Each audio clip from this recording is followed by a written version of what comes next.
Hi all. Basically आज से हम लोग अपना टेलविंड का क्लास स्टार्ट करेंगे। तो टेलविंड स्टार्ट करने से पहले पिछले दिन मैंने जो आप लोगों का इंट्रोडक्टिव टेलविंड का सेशन लिया था, वहाँ पे मैंने आप लोगों को ऑलरेडी इन्फॉर्म कर दिया था कि what is Tailwind and why Tailwind part. ठीक है, आई होप वो वाला लेक्चर आप लोगों को क्लियर है। अब मैंने आप सभी को ये बोला था कि लाइक सभी के सिस्टम में नोड जेएस होना मतलब मैंडेटरी है, नहीं तो टेलविंड हम लोग यूज़ नहीं कर पाएंगे। ठीक है, तो सभी का नोड जेएस डाउनलोडेड है सिस्टम पे? यस और no? Yes. Rest please response. Already installed. Yes, sir. Cool cool. तो चलो अपन लोग स्टार्ट करते हैं। तो सब कुछ अगर हम लोग टेलविंड में सीखना चाहेंगे तो हम लोग कभी भी उसे मतलब हम लोगों का टाइम चला जाएगा और हम लोग कुछ भी सीख नहीं पाएंगे। तो सबसे बढ़िया बेटर वे ये है किसी भी चीज़ को सीखने का कि हम ज़्यादा से ज़्यादा क्या बनाए, प्रोजेक्ट्स बनाए। तो हम टेलविंड में भी सेम अप्रोच फॉलो करेंगे क्योंकि ऑलरेडी हम लोगों को बेसिक सीएसएस तो आता ही है। और टेलविंड में हम लोग क्या कर रहे हैं, टेलविंड में हम लोग सिर्फ उन सीएसएस को और कैसे ऑप्टिमाइज वे से हम लोग स्ट्रक्चर करके अपने एचटीएमएल पेज को रेंडर करा सकते हैं ये लिखते हैं। ठीक है, तो सबसे पहला पोर्शन क्या आएगा टेलविंड का कि भैया टेलविंड कैसे इंस्टॉल करें, करेक्ट, या टेलविंड को कैसे सेटअप करें। तो टेलविंड सेटअप करने के लिए सबसे पहले हम लोगों को क्या करना पड़ेगा। तो चलो एक काम करते हैं, सबसे पहले हम लोग एक फोल्डर क्रिएट कर लेते हैं आज का क्लास का। तो 01 फर्स्ट क्लास, फर्स्ट क्लास आज है हम लोगों का टेलविंड का फर्स्ट क्लास। ठीक है, अब पर्टिकुलरली हम लोगों को क्या करना पड़ेगा, इस फर्स्ट क्लास के अंदर जाना पड़ेगा। तो एज अ प्रोग्रामर ये हैबिट डाल दो कि बहुत टाइम ऐसा होगा कि आप लोगों को GUI नहीं मिलेगा। GUI का मतलब समझते हो? Graphical user interface. मतलब ये जो आप लोग कर रहे हो इसका एक UI है, जैसा कि VS कोड हो गया, या आपने गिटहब ओपन किया होगा तो गिटहब में बटन्स हो गए, बटन्स मिलेंगे, या ऐसे ही। मतलब बेसिक मुद्दा यही है कि जिनमें फ्रंट एंड विजिबल है। लेकिन बहुत टाइम आपको ये रियलाइज होगा कि मैक्सिमम जो काम होता है, मैं ये नहीं कहूँगा कि मैक्सिमम काम, लेकिन एक मेजर चंक ऑफ पोर्शन हम लोग CLI से हैंडल करते हैं। CLI का मतलब क्या है? Anyone have any idea about what is CLI? Command line interface. तो कमांड लाइन इंटरफेस से हम लोगों को हैबिचुअल होना पड़ेगा। अब मैं कमांड लाइन ओपन कर रहा हूँ। कमांड लाइन का बेसिक मतलब यही है कि अपना टर्मिनल ओपन करो। अब कोई कोई प्रेफर करता है कि हम लोग विंडोज़ का जो ओरिजिनल टर्मिनल है जैसा कि कमांड प्रॉम्प्ट वो यूज़ करेंगे। कोई कोई कहता है कि गिटहब सॉरी VS कोड हमें जो टर्मिनल देता है वो हम यूज़ करेंगे। और पर्टिकुलरली हम लोगों के पास और भी बहुत सारे टर्मिनल्स अवेलेबल है, जैसा कि गिटहब हम लोगों को एक टर्मिनल प्रोवाइड करता है जिसे हम लोग कहते हैं गिट बैश। ठीक है, ये तो ये है बेसिक सीन। समझ में आ रहा है सभी को? प्लीज थोड़ा रिस्पॉन्स करो। Yes, sir. चलो बढ़िया। अब VS कोड के अंदर अगर हम टर्मिनल ओपन करना चाहते हैं तो हम लोगों को क्या करना पड़ेगा। तो इधर आपके पास ऑप्शन है कि आप यहाँ पे जाओ, टर्मिनल पे जाओ, न्यू टर्मिनल ओपन करो, या एक शॉर्टकट की है हम लोगों के पास, कंट्रोल शिफ्ट बैकटिक्स। अब कंट्रोल और शिफ्ट तो हम लोगों को मालूम है कि कहाँ पे अवेलेबल है, लेकिन बैकटिक्स नहीं पता। तो बैकटिक्स है आपके ठीक टैब वाला जो की है ना आपके कीबोर्ड पे, उसके ऊपर। तो मैं क्या कर रहा हूँ, कंट्रोल शिफ्ट बैकटिक्स। मेरा सर इससे स्क्रीन क्यों छोटा आ रहा है? VS कोड का? हम्म। हाँ, क्योंकि मैंने स्प्लिट स्क्रीन किया हुआ है। अब ठीक है ना? ओके, ठीक है। ठीक है, चलो। अब एक्चुअल में हम लोगों को एक चीज सबसे पहले माइंड में रखना पड़ेगा कि जब भी हम लोग कमांड लाइन से डील कर रहे हैं तो प्रॉपरली किस फोल्डर को हम यूज कर रहे हैं, कौन से फोल्डर के अंदर कौन सा फाइल हम लोगों को इंस्टॉल करना पड़ेगा या कौन सा पैकेजेस इंस्टॉल करना पड़ेगा, ये हम लोगों को बहुत ध्यान से याद रखना पड़ेगा। क्योंकि एक गलती और आपका कोड फट जाएगा। एक फाइल का मिसमैच और आपका कोड नहीं चलेगा।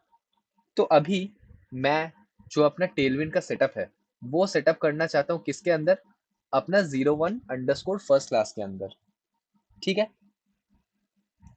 लेकिन अभी मैं प्रेजेंट किस डायरेक्टरी के अंदर हूँ, प्रेजेंट किस डायरेक्टरी के अंदर हूँ, मैं अंदर हूँ टेलविंड सीरीज के अंदर। इसका मतलब मुझे क्या करना पड़ेगा, किसका माइक ऑन है, अच्छा ठीक है, हाँ कुछ पूछ रहे थे, चलो कोई इशू नहीं, अगर कोई क्वेरी हो तो पूछ लेना। तो सीन ये है कि लाइक हम लोग अभी हैं टेलविंड सीरीज के अंदर, लेकिन हम लोगों को जाना है किसके अंदर, 01 अंडरस्कोर फर्स्ट क्लास के अंदर। और एक फोल्डर से दूसरे फोल्डर के अंदर अगर हम लोग नेस्टिंग करके अंदर जाना चाहते हैं तो हम लोगों को कौन सा कमांड लिखना पड़ेगा। अगर आप लोगों ने लिनक्स पढ़ा हुआ है या लिनक्स के साथ आप थोड़ा भी फेमिलियर हो तो आपको कुछ बेसिक शेल कमांड्स आना चाहिए, जैसा कि cd हो गया, pwd क्या हो गया, ls कमांड क्या हो गया, ठीक है। अब चलो एक बार चेक करते हैं कि इस पर्टिकुलर टेलविंड सीरीज के अंदर हम लोगों का क्या क्या फोल्डर फाइल्स अवेलेबल है। तो पर्टिकुलरली किसी भी डायरेक्टरी के अंदर अगर हम लोग फाइंड आउट करना चाहते हैं कि क्या क्या फोल्डर्स और फाइल्स अवेलेबल है तो जो कमांड हम लोगों को लिखना पड़ता है वो है ls। ls कमांड से हम लोग क्या कर सकते हैं, देख सकते हैं कि कौन कौन सा फोल्डर इसके अंदर है या फाइल्स इसके अंदर है। तो चलो ls किया हम लोगों ने, तो इसने मुझे क्या आउटपुट में रिटर्न कर दिया कि मेरे पास क्या है, 01 फर्स्ट क्लास करके एक फोल्डर है, करेक्ट। अब यहाँ पे जो डी देन ये सब आ रहा है इस पे ज़्यादा फोकस मत करो, ये कभी इन फ्यूचर हम लोग डिस्कस कर लेंगे कि क्या होता है, ठीक है। बाकी ये तो आप लोगों को समझ आ रहा होगा कि ये फोल्डर मैंने किस टाइम पे क्रिएट किया था और आज का डेट क्या है, ठीक है। ये है बेसिक। तो अभी मैं हूँ टेलविंड सीरीज के अंदर और मुझे जाना है 01 फर्स्ट क्लास के अंदर। तो क्या कमांड लिखना पड़ेगा, cd देन फाइल का नाम। तो फाइल का नाम मेरा क्या है, 01, ये सॉरी मैंने O1 लिख दिया, 01 ये। जैसे ही मैंने इसको लिख के एंटर किया तो अभी मेरा जो डायरेक्टरी था, मेरा डायरेक्टरी पहले था क्या, टेलविंड सीरीज तक, लेकिन अभी जो मेरा डायरेक्टरी है वो कहाँ सेट हो गया, 01 अंडरस्कोर फर्स्ट क्लास के अंदर। लेकिन क्या श्योरिटी है कि मैं इसके अंदर ही हूँ, हो सकता है ये कुछ गलत शो कर रहा हो सकता है। तो इसको भी चेक करने के लिए हमारे पास कमांड है। क्या कमांड है वो, एक कमांड आता है हम लोगों के पास pwd। pwd stands for present working directory, मतलब मैं कौन से डायरेक्टरी में अभी स्टैंड आउट कर रहा हूँ। तो इस कमांड को लिख के जैसे ही मैं एंटर कर दूंगा तो ये मुझे मेरा पाथ बता देगा कि लास्ट पाथ कौन है। तो मैं किस फोल्डर के अंदर हूँ, 01 अंडरस्कोर फर्स्ट क्लास के अंदर। क्या इतना तक सभी को क्लियर है, Yes, sir. इतना तक सभी को सर क्लियर एक है। बार और थोड़ा बोलिए ना। कौन सा वाला पार्ट बताओ, कौन पार्ट का बोलबो। जो अभी बोले थे इसी को। चलो बढ़िया, कोई इशू नहीं। अनुभव, ls कमांड बेसिकली क्या करता है, अगर हम सबसे पहले अनुभव ये बताओ कि हम अभी किस फोल्डर के अंदर है, मतलब मेरा लास्ट प्रेजेंट डायरेक्टरी कौन सा है, टेलविंड सीरीज। ये टेलविंड सीरीज, हाँ। अब टेलविंड सीरीज के अंदर अगर मेरा कुछ फोल्डर्स है या फाइल्स अवेलेबल है, क्योंकि हो सकता है फोल्डर के अंदर और मल्टीपल फोल्डर्स हो सकते हैं, फोल्डर्स के अंदर फाइल्स हो सकता है, करेक्ट। तो ऐसा एक फोल्डर के अंदर का जो कंटेंट है उसे अगर मैं देखना चाहता हूं तो मुझे क्या कमांड लिखना पड़ेगा, मुझे लिखना पड़ेगा ls कमांड। ls कमांड मुझे क्या प्रोवाइड करेगा कि उस पर्टिकुलर फोल्डर के अंदर क्या क्या कंटेंट्स, क्या क्या फाइल्स, क्या क्या फोल्डर्स अवेलेबल है। तो जैसे ही मैंने ls किया तो इसने मुझे क्या रिटर्न कर दिया, इसने मुझे रिटर्न कर दिया कि मेरे पास पर्टिकुलरली एक ही फाइल है, एक ही फोल्डर है, जिस फोल्डर का नाम है 01 अंडरस्कोर फर्स्ट क्लास, करेक्ट। अगर आप हाँ सर, अच्छे से सही। देखो तो ये जो मेरा टेलविंड सीरीज का फोल्डर था, इस फोल्डर के अंदर मेरा कौन सा फोल्डर है, सिर्फ 01, इसलिए इसने मुझे क्या रिटर्न में दिया, सिर्फ 01 अंडरस्कोर फर्स्ट क्लास, ठीक है। अब हाँ सर। मैं अगर किसी भी फोल्डर के अंदर घुसना चाहता हूँ तो कौन से कमांड को लिखना पड़ेगा? मुझे लिखना पड़ेगा अपना cd कमांड। मुझे लिखना पड़ेगा cd कमांड। तो cd कमांड से क्या होगा? cd कमांड से मैं एक फोल्डर के अंदर जा सकता हूँ। तो मुझे पर्टिकुलरली क्या लिखना पड़ेगा? चलो मैं आपके लिए एक बार फिर से परफॉर्म करता हूँ। तो चलो अभी किसके अंदर हूँ? Tailwind series. किसके अंदर जाना है? 01 फर्स्ट क्लास। तो मुझे क्या लिखना पड़ेगा? cd स्पेस फोल्डर का नाम। फोल्डर का नाम क्या था? 01 फर्स्ट क्लास। तो जैसे ही मैंने लिख के एंटर किया तो अब क्या हो गया? अब मेरा डायरेक्टरी जो था वो चेंज हो गया और मैं अभी किसके अंदर हूँ? मैं अभी अंदर हूँ 01 फर्स्ट क्लास के अंदर। कैसे जज कर लूँ? तो जज करने के लिए मेरे पास एक और कमांड है जिसे मैं कहता हूँ प्रेजेंट वर्किंग डायरेक्टरी या पीडब्ल्यूडी। पीडब्ल्यूडी लिख के जैसे ही मैं एंटर करूंगा तो अभी मैं जिस डायरेक्टरी के अंदर स्टैंड आउट कर रहा हूं तो ये मुझे उसका पाथ दे देगा। करेक्ट है? क्या हाँ अभी सर। आपको समझ में आया? हाँ सर, अभी ठीक एकदम। चलो बढ़िया। अब किसको दिक्कत आ रहा है ये बताओ? और कोई है? आई होप नहीं। तो टेलविंड हम लोग कॉन्फ़िगर करेंगे, टेलविंड हम लोग कॉन्फ़िगर करेंगे, लेकिन एक चीज आप लोगों को अभी भी डाउट होगा कि why Tailwind, why not Bootstrap. तो इसका एक लॉजिक तो मैंने आप लोगों को प्रीवियस डे बता दिया था कि जो एफिशिएंसी है वो टेलविंड में ज्यादा अच्छा है। टेलविंड लाइट वेटेड है। करेक्ट? और टेलविंड क्या है? टेलविंड करंट डेज में बहुत पॉपुलर है, लेकिन इससे मुझे एक प्रॉपर आंसर नहीं मिला कि क्यों टेलविंड, बूटस्ट्रैप क्यों नहीं। करेक्ट? अब इसे हम लोग एक और एग्जाम्पल के थ्रू अच्छे से समझते हैं। सभी ने फेसबुक देखा है, सभी ने Yes, फेसबुक sir. यूज किया है। क्या कोई मुझे बता सकता है कि फेसबुक का जो बैकएंड है वो किस में लिखा हुआ है? Anyone? Just random guess. Facebook 2000। PHP। Correct. Facebook का जो बैकएंड है वो पीएचपी में लिखा हुआ है। पीएचपी आज के दिन जो मॉडर्न वेबसाइट्स है, क्या उस मॉडर्न वेबसाइट्स में पीएचपी यूज होता है? होता है, लेकिन रिक्वायरमेंट के अनुसार तो होता ही है। लेकिन अभी अभी मार्केट सिनेरियो में कौन ज्यादा पॉपुलर है, पीएचपी या मर्न?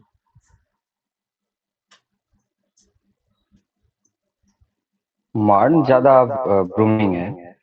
करेक्ट, मर्न ज्यादा मार्केट डोमिनेट करता है अभी के स्टैंडर्ड से। अब क्या कोई मुझे ये बता सकता है कि हम लोगों ने सभी एक्सेल यूज किया है, हम सभी ने एक्सेल यूज किया है, हम सभी ने माइक्रोसॉफ्ट वर्ड यूज किया है। तो ये जो माइक्रोसॉफ्ट एक्सेल है, माइक्रोसॉफ्ट वर्ड है, ये किस में बिल्ड है? एनीवन? C++। क्या? C plus plus. करेक्ट। ये सब बिल्ड है अपने सी प्लस प्लस में। क्या कोई मुझे ये बता सकता है कि जो अडोबी है, अडोबी का नाम हम सभी ने सुना हुआ है, बहुत बड़ी कंपनी है। करेक्ट? और तो तो PHP डिजाइन हम लोग करते थे, ड्रीम वीवर था। करेक्ट। तो अडोबी किस में बिल्ड है major portion? C sharp. Hmm. अभी ये सोचो कि अगर ये जो लेगेसी कोड बेसिस या जिनमें हम लोगों का मेन बिजनेस आ रहा है, सॉरी हम लोगों का नहीं, उन कंपनीज का मेन बिजनेस आ रहा है, अगर देखो ये जो वर्ड है या एक्सेल है ये आज से 40-50 साल पहले ही बिल्ड हो गया था। अब अगर कोई भी डेवलपर आके जो एंटायर पर्टिकुलरली माइक्रोसॉफ्ट वर्ड या माइक्रोसॉफ्ट एक्सेल का कोड बेस है उसे माइग्रेट करने का कोशिश करेगा तो हो सकता है प्रॉब्लम आ जाए। और अगर कोई भी प्रॉब्लम ऑकर हो जाए इन बिटवीन द सिचुएशन तो उनका तो एकदम बिजनेस लॉस हो जाएगा, क्योंकि उनका जो मेजर रेवेन्यू है वो वहां से ही आ रहा है। लेकिन आज के दिन अगर माइक्रोसॉफ्ट कोई प्रोडक्ट बिल्ड करेगा तो क्या वो सी प्लस प्लस के थ्रू डेवलप करेगा? नहीं ना। वो किस में प्रेफर करेगा? वो जो मार्केट में नया टेक स्टैक्स है उन्हीं को लेके अपना प्रोडक्ट बिल्ड करने का कोशिश करेगा। ये और नो? क्योंकि पता है कम्युनिटी सपोर्ट है, पता है चीजें जब मॉडर्नाइज होती है तो नए नए फीचर्स आते हैं और पुराना जो कोड बेस है या पुराना जो हम लोगों का क्लासिक प्रोग्रामिंग लैंग्वेजेस है वो एक टाइम के बाद डेप्रिकेटेड होता जाता है। तो आज के दिन मैं अगर किसी को बोलूँ कि भाई सी में जाके तू एक फुल स्टैक वेब एप्लीकेशन बना दे, बन तो सकता है, लेकिन क्या वो प्रेफर करेगा? ऑब्वियसली नहीं। इसीलिए आप लोगों को शायद आंसर मिल गया होगा कि क्यों हम लोग बूटस्ट्रैप प्रेफर नहीं करेंगे, क्यों हम लोग ज़्यादा टेलविंड प्रेफर करेंगे। क्योंकि कंपेयर टू बूटस्ट्रैप टेलविंड बहुत नया है, बूटस्ट्रैप बहुत पुराना है, ठीक है। और जो मार्केट के साथ ट्रेंड हो रहा है उसी को हम लोग एक्वायर करने का कोशिश कर रहे हैं। आई होप ये समझ में आ गया होगा। क्लियर है? Yes, sir. बढ़िया। चलो अब बढ़ते हैं अपने टेलविंड के पोर्शन के ऊपर। तो एक काम करते हैं, सबसे पहले ना इस 01 इसके अंदर हम लोग क्या करते हैं, एक फाइल क्रिएट करते हैं जिस फाइल को हम लोग नाम दे देंगे क्या, index.html। index.html। अब एक चीज हम लोगों को और समझना पड़ेगा कि, एक सेकंड रुको, मैं अपना व्हाइट बोर्ड ओपन कर लेता हूँ एंड इसे आई होप थोड़ा छोटा कर देते हैं। चलो बढ़िया।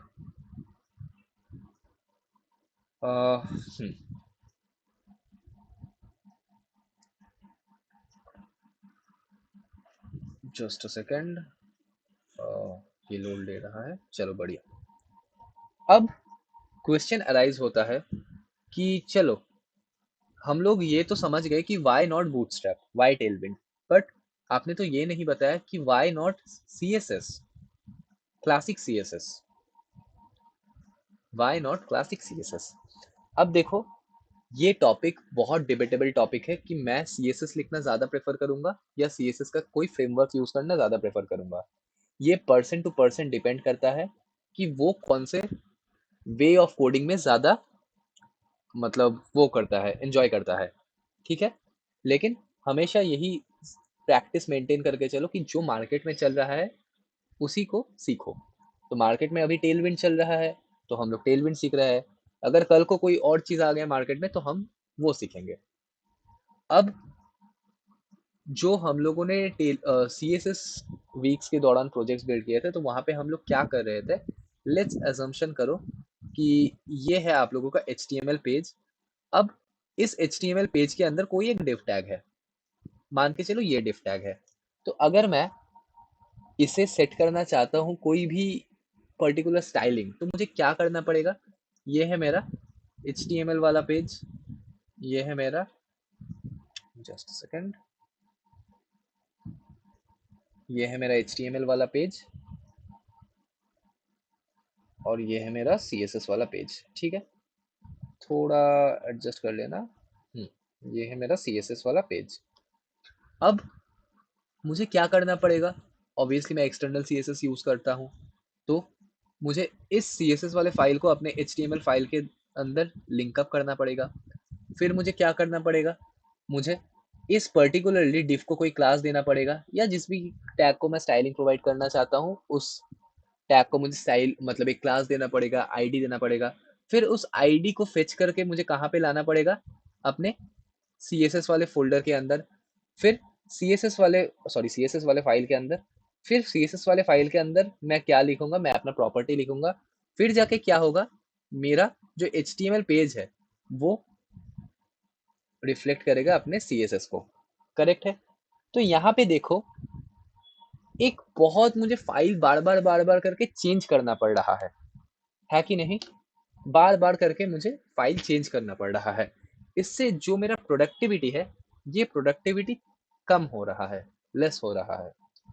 तो क्या बेटर ऑप्शन है, क्या बेटर ऑप्शन है? अब बहुत लोग ये कहेंगे कि इंटरनल CSS बहुत बढ़िया ऑप्शन है, लेकिन इंटरनल CSS में एक प्रॉब्लम है कि वहां पे भी तो आप क्या कर रहे हो, वही सेम चीज कर रहे हो। आप सिर्फ वहां पे एक ये जो लिंकअप है ये लिंकअप नहीं कर रहे हो, बाकी वो आप कैसे लिख रहे थे, स्टाइल टैग के अंदर नॉर्मल, जैसे आप फिर से अगेन क्लासेस वगैरह सेट करते थे किसी भी टैग के अंदर, उन क्लासेस को आप फेच करोगे, देन फेच करने के बाद उसका जो स्टाइलिंग है उसे नॉर्मल लिखोगे। तो काम कुछ भी एज सच कम नहीं हुआ, लेकिन इससे एक चीज बहुत मतलब गंदा हुआ। क्या? कि जो मेरा नंबर ऑफ लाइन है HTML वाले पेज में, वो एक्सट्रीमली इंक्रीज कर गया। क्योंकि हम लोग क्या कर रहे हैं, हम लोग CSS भी एक ही फोल्डर के अंदर लिख रहे हैं। तो इससे जो मेरा कोड बेस है वो बहुत बहुत गंदा लग रहा है।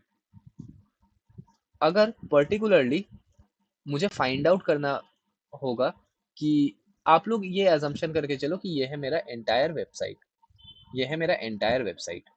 अब इस एंटायर वेबसाइट के अंदर मेरा क्या है, ये वाला सेक्शन, ये वाला सेक्शन है मेरा फुटर का सेक्शन, ये है मेरा फुटर का सेक्शन। अब फुटर वाले सेक्शन के अंदर आप थोड़ा स्टाइलिंग वगैरह चेंज करना चाहते हो, आपने पहले जो स्टाइलिंग दिया था वो अभी आपको पसंद नहीं आ रहा, तो आप उसे अपडेट या मॉडिफाई करना चाह रहे हो, करेक्ट? तो कैसे आप लोग मॉडिफाई कर सकते हो? आपको पूरा ये जो HTML वाला फाइल है इसे रीड करना पड़ेगा। फिर अब हम तो गंदे कोडर है, हम लोग गंदे कोडर है, हम लोग उतना मेंटेन करके कोड नहीं लिखते, मतलब इनमें मैं खुद को भी इंक्लूड कर रहा हूँ, ठीक है? तो हम लोग उतना अच्छा मेंटेन नहीं करते कोड बेस को। तो इससे क्या होता है कि हम लोगों को ढूंढने में दिक्कत आती है। क्या दिक्कत? कि कहाँ भैया मैंने डॉट फुटर लगाया है, उस डॉट फुटर को पहले मैं ढूंढ तो लूँ, उसके बाद उसका स्टाइलिंग चेंज करूंगा। और CSS में मेरा नंबर ऑफ लाइन कोड है एजम्पशन करके चलो 1000 लाइन, और आपने इधर उधर इधर सिधर जहाँ पे आपने मतलब जहाँ आपका मन चाहा आपने वहां पे क्लास देके जस्ट प्रॉपर्टीज को मतलब आप जस्ट पेस्ट करते गए या आप जस्ट ऐड करते गए। तो इससे कोई भी एक ऑप्टिमाइज वे नहीं हुआ जहां पे आप लोग एक झटके में जाके चेंज कर पाओ। हम लोगों का ह्यूमन साइकोलॉजी क्या कहता है कि सबसे पहले ऊपर से नीचे तक जाना है, करेक्ट? ऊपर से नीचे तक हम कोई भी चीज को रीड करते हैं। तो अभी आपको ये मन में आएगा कि फुटर फुटर तो एकदम लास्ट में ही मैंने लिखा हुआ होगा, लेकिन क्या गारंटी है? हो सकता है आपने फुटर का कोड पहले लिख दिया हो सकता है आपने फुटर का कोड मीडियम में लिख दिया हो। तो यहाँ पे कोई गारंटी नहीं है कि आपने प्रॉपर सिंक्रोनाइजेशन करके जिस चीज के बाद जो चीज आएगा वो मेंटेन करके अपना CSS का कोड लिखा हुआ है। तो इसीलिए इंटरनल CSS भी एक बहुत गंदा ऑप्शन है। मतलब एक टाइम पे अगर मैं एक्सटर्नल CSS को प्रेफर्ड भी कर लूँ, लेकिन इंटरनल CSS तो बहुत बैड प्रैक्टिस है। तो अब क्या आप लोगों को क्लियर हुआ कि क्यों इंटरनल CSS और एक्सटर्नल CSS नहीं? प्लीज थोड़ा बता दो। Yes. Yes, sir. और रेस्ट सर ये फुटर वाला एक बार लास्ट वाला बोलिएगा, जो फुटर का बोल रहे थे। बता रहा हूँ। लेकिन उससे पहले बाकी लोग प्लीज एक बार बता दो कि क्या ये चीज क्लियर है, यस और नो। देखो जो डाउट है पूछ लो, जो डाउट है पूछ लो। ऊपर का CSS वाला सब समझ में आ गया, ये जो दूसरा वाला डायग्राम है इसको थोड़ा एक बार। बता रहा हूँ अनुभव। बेलाल आदित्य तुम्हारे कोनो प्रॉब्लम? ना कूल। अंजन तुम्हार कोनो प्रॉब्लम? ठीक है। कूल। एंड पर्टिकुलरली আর কি আছে? ওয়েট, চন্দন তোমার কোনো প্রবলেম?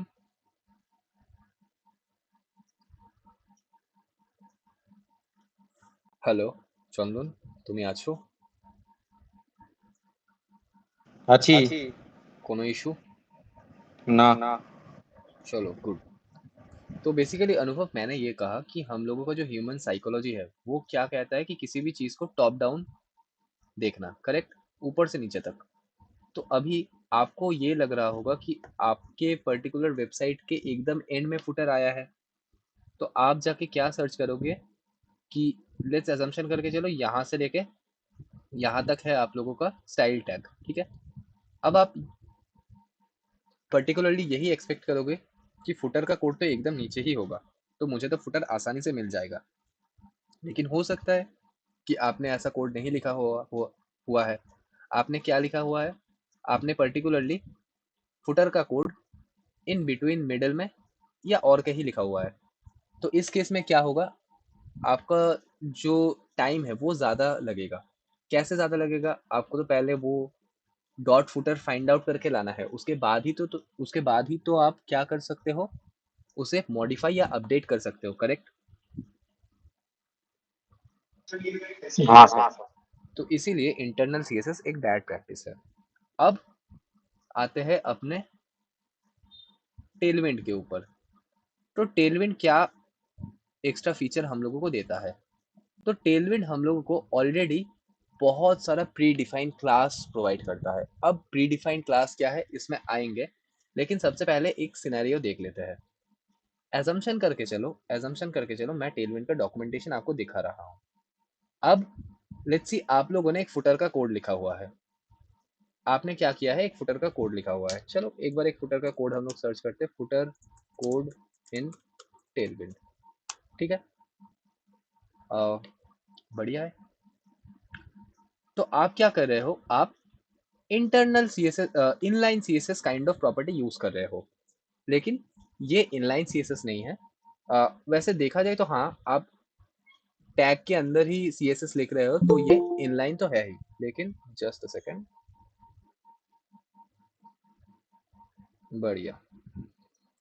तो क्या है सीन बेसिकली, जो आप टैग के अंदर लिख रहे हो वो तो काइंड ऑफ इनलाइन सीएसएस ही हुआ, लेकिन ये जो आप देख रहे हो कि बीजी, राउंडेड, शैडो, ये सब क्या है?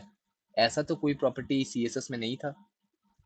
सीएसएस में तो हम लोग बैकग्राउंड कलर लिखते थे, राउंडेड को हम लोग लिखते थे बॉर्डर रेडियस। तो ये कौन प्रोवाइड कर रहा है? ये प्रोवाइड कर रहा है हम लोगों का टेलविंड। टेलविंड। टेलविंड क्या कर रहा है? टेलविंड हम लोगों को बहुत सारे यूटिलिटी क्लास प्रोवाइड कर रहा है। यूटिलिटी क्लास मतलब क्या, कि जो क्लास बार बार करके हम लोगों को नीड पड़ेगा, यूज होगा, रिपीटिशन होगा, तो इसे हम लोग कहते हैं यूटिलिटी क्लास। ठीक है, तो अगर हम लोग पर्टिकुलरली इन क्लासेस को यूज करें अपने कोड बेस में, और नॉर्मल से हम लोग लेट्स सी फुटर का कोड लिख रहे हैं, और हम लोग क्लास देके जो जो क्लासेस टेलविंड हम लोगों को प्रोवाइड कर रहा है, जो जो नीडेड क्लासेस है वो हम लोग ऐसे करके लिखेंगे, तो ये मेंटेन करना कितना इजी रहेगा। अब ये चीज बताओ अनुभव या कोई भी और, कि आपने इनलाइन सीएसएस यूज किया है, इनलाइन मतलब सेम एचटीएमएल वाले लाइन में। तो अगर लेट्स सी ये है आपका वेब पेज, ये है आपका वेब पेज, और इस वेब पेज के अंदर यहाँ पे है मेरा हेडर का पोर्शन, यहाँ पे है मेरा साइड बार, यहाँ पे है मेरा मेन सेक्शन, यहाँ पे है मेरा फुटर वाला सेक्शन। तो टेलविंड के थ्रू आप लोग क्या करोगे? टेलविंड के थ्रू आप तो इनलाइन सीएसएस लिखोगे। तो अगर आपको हेडर में कोई भी चीज मॉडिफाई करना हो, तो हेडर तो ऑब्वियसली अपने वेब पेज में सबसे पहले ही आएगा, करेक्ट? मतलब टैग वाइज तो हेडर सबसे पहले आएगा, यस और नो? Yes. हेडर सबसे पहले आएगा। तो अगर हेडर टैग सबसे पहले आएगा, तो मुझे कोई भी अगर मॉडिफिकेशन करना हो अपने हेडर वाले कंपोनेंट के ऊपर, तो मैं क्या करूंगा? मुझे सिंपल पता है कि अच्छा हेडर हेडर तो सबसे ऊपर ही रहेगा, तो मैं हेडर टैग को जल्दी से फाइंड आउट करूंगा, और जो क्लासेस लिखा हुआ है, मतलब जो क्लास टेलविंड हम लोगों को प्रोवाइड कर रहा है, उन क्लासेस को एडिट कर दूंगा। उसके थ्रू क्या हो जाएगा, मेरा हेडर इजीली रीचेंज मतलब चेंज हो जाएगा, करेक्ट? तो इससे मेरा मेहनत कितना बच गया। इससे मुझे वो जो बार बार करके इधर पेज मतलब एक्सटर्नल सीएसएस में जो प्रॉब्लम आ रहा था कि पेज बार बार चेंज करना पड़ रहा है, या इंटरनल सीएसएस में जो प्रॉब्लम आ रहा था कि हम लोगों को ढूंढना पड़ेगा कहाँ पे हमने पर्टिकुलरली कोड लिखा हुआ है, ये प्रॉब्लम अराइज नहीं हो रहा है। हाँ, एक चीज है कि हम लोगों को अगर लेट्स सी आपके पर्टिकुलरली H1 के अंदर, मतलब आपके वेबसाइट के अंदर मल्टीपल H1s है या मल्टीपल पैराग्राफ है, एजम्पशन करके चलो यहाँ पे एक पैराग्राफ है, यहाँ पे एक पैराग्राफ है, यहाँ पे एक पैराग्राफ है, तो क्या करना पड़ेगा? अगर मैं सभी पैराग्राफ को येलो करना चाहता हूँ, तो मुझे इस पैराग्राफ के अंदर भी कलर्ड येलो लिखना पड़ेगा, इस पैराग्राफ के अंदर भी येलो लिखना पड़ेगा, इस पैराग्राफ के अंदर भी येलो लिखना पड़ेगा। तो सेम कोड थोड़ा मुझे रिपीट करना पड़ेगा। लेकिन अभी आप लोगों के मन में ये डाउट आएगा कि अरे, कोड में तो एक प्रॉपर्टी होता है कि डू नॉट रिपीट योरसेल्फ, जिसे हम शॉर्ट में क्या कहते हैं? हम लोग कहते हैं ड्राई प्रिंसिपल। क्या किसी को पता है ड्राई प्रिंसिपल का मतलब क्या होता है? किसी को पता है ड्राइव प्रिंसिपल का मतलब डू नॉट रिपीट तो मैंने बता दिया, लेकिन इसका एक्चुअल मीनिंग क्या है या किस पर्पस से हम लोग डू नॉट रिपीट योरसेल्फ कहते हैं? एनीवन? नहीं पता है। ठीक है, कोई इशू नहीं। तो बेसिकली ड्राई प्रिंसिपल या डू नॉट रिपीट का यही बेसिक मतलब है कि बार बार अपना कोड रिपीट मत करो, क्योंकि बार बार अगर आप अपना कोड रिपीट करोगे हो सकता है कोई एरर आ जाए, हो सकता है आपने ऊपर अपडेट किया हो नीचे नहीं अपडेट किया हो, तो वहां पे एक कॉन्फ्लिक्ट अराइज हो सकता है। तो यही कॉन्फ्लिक्ट अगर ना मतलब अराइज ना हो, इसीलिए हम लोग क्या कहते हैं, डू नॉट रिपीट योरसेल्फ वाला प्रिंसिपल फॉलो करते हैं। ठीक है, आई होप ये समझ में आ गया होगा। अब जो मेन बात है कि क्यों हम लोगों को, तो अगर हम लोग नॉर्मल सीएसएस से ये लिखते तो हम लोगों को तो जस्ट एक्सटर्नल सीएसएस में जाके ये लिखना पड़ता कि अपना जो पीक है या पैराग्राफ है हम लोग ऐसे लिखते, और यहाँ पे एक ही बार हम लोग लिख देते कि कलर येलो। इससे क्या हो जाता, ये जो स्टाइलिंग है ये इस वाले में भी आ जाता, इस वाले में भी आ जाता और इस वाले में भी आ जाता। लेकिन यहाँ पे तो मुझे बहुत मेहनत करना पड़ रहा है, मुझे बार बार लिखना पड़ रहा है। लेकिन अभी आप ये एजम्पशन करके चलो कि ये टेलविंड बना ही है कंपोनेंट बेस्ड स्ट्रक्चरिंग के लिए। कंपोनेंट बेस्ड स्ट्रक्चरिंग मतलब क्या, कि जब हम लोग आगे जाके देखेंगे रिएक्ट वगैरह पढ़ेंगे तो रिएक्ट में क्या होता है, हम लोग ईच एंड एवरी सेक्शन को अलग अलग कंपोनेंट्स में डिवाइड कर लेते हैं, जिन कंपोनेंट्स को हम बाद में जाके रीयूज कर सकते हैं। ठीक है, अभी मैं रिएक्ट के ऊपर नहीं जा रहा हूँ, लेकिन टेलविंड करने का असली मजा तभी आएगा जब आप लोगों को जावास्क्रिप्ट कंप्लीट हो जाएगा और आप लोगों को बेसिक रिएक्ट आ जाएगा। अभी आप लोगों को ये 100% लगेगा कि क्यों हम लोग बार बार ये प्रॉपर्टी रिपीट कर रहे हैं, लेकिन वंस आप जब टेक्नोलॉजी को एडवांस करोगे तब आपको इसका और स्ट्रॉन्ग रीजन मिलता जाएगा। वही है कि हर एक कॉइन का दो पार्ट हो, मतलब दो फेस होता है। हम लोग अगर सिर्फ तेल को जज करके ये बोलेंगे कि ये अरे ये तो अच्छा नहीं है, ये तो खराब है, तो वो सही बात नहीं है। हम लोगों को वेट करना पड़ेगा जब तक हम लोगों का हेड का डन आए। करेक्ट है? तो आई होप ये समझ में आ गया होगा सभी को। थोड़ा रिस्पॉन्स Yes, कर sir. देना। Yes. चलो बढ़िया। अब एक बेसिक एग्जांपल लेते हैं। चलो क्या करते हैं अपन लोग एक नॉर्मल नैव बार बनाते हैं। तो नैव बार बनाने के लिए हम लोगों को क्या करना पड़ेगा, चलो हम लोग सिर्फ ऐसे ही लिखते हैं नैव, और पर्टिकुलरली हम इसके अंदर लिख देंगे, क्या लिख सकते हैं वैसे, चलो तीन चीज डाल देते हैं। एक तो हो गया मेरा, तीन डिव डाल देते हैं। सबसे पहला आएगा मेरा होम, सेकंड में आएगा मेरा अबाउट अस, थर्ड में आएगा मेरा कॉन्टैक्ट अस। अब थोड़ा डॉक्यूमेंटेशन पढ़ते हैं अपन लोग। डॉक्यूमेंटेशन क्यों पढ़ना है, डॉक्यूमेंटेशन पढ़ना क्यों जरूरी है, क्योंकि यही काम में आता है अल्टीमेटली। डॉक्यूमेंटेशन को अपना सबसे अच्छा दोस्त बना लो, क्योंकि डॉक्यूमेंटेशन को छोड़ के और कुछ नहीं है जीवन में। कोई भी नया टेक स्टैक जब आता है तो उसका यूट्यूबर वीडियोस नहीं बनाते जब तक वो मार्केट के द्वारा एक्सेप्टेड ना हो। तो तब सस्टेन करने के लिए क्या करना पड़ेगा, उसका जो ऑफिशियल डॉक्स है उन डॉक्स को फॉलो करना पड़ेगा। ठीक है, मैं यही करता हूँ, मेरे साथ जो और इंजीनियर्स बैठते हैं वो यही करते हैं, जो सीनियर लेवल के डेवलपर्स है, सीनियर लेवल के इंजीनियर्स है, वो भी यही करते हैं। करेक्ट। अब एक और क्वेश्चन अराइज होता है कि कंपनी में तो बहुत सारे इंटरनल लर्निंग वीडियोस भी प्रोवाइड करते हैं। हाँ करते हैं, ऑब्वियसली करते हैं, लेकिन क्या उससे हम जैसे कॉमन इंसानों को कोई लिंक्ड अप है? नहीं।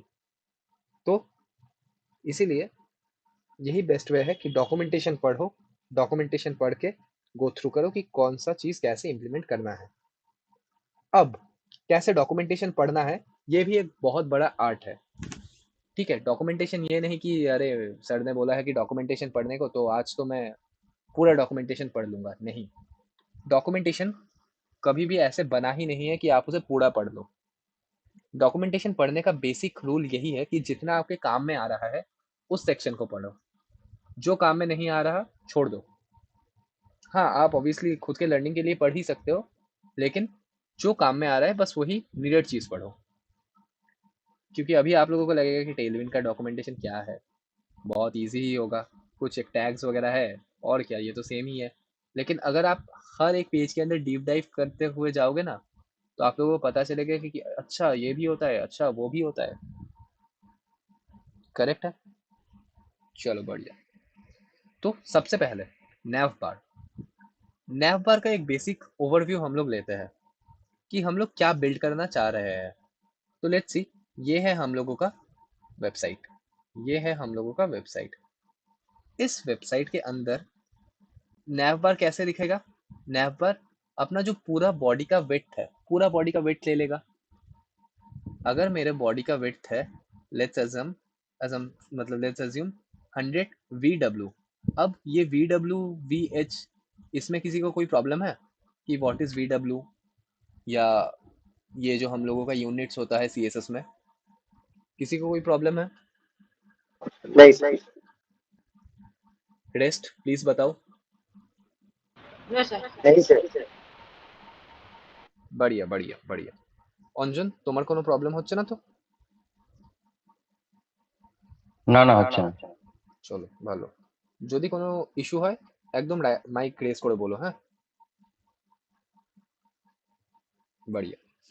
अब हम लोगों को क्या करना है, हम लोगों को तो बेसिकली इस नैव बार जो है, इस नैव बार को करना है 100% विथ।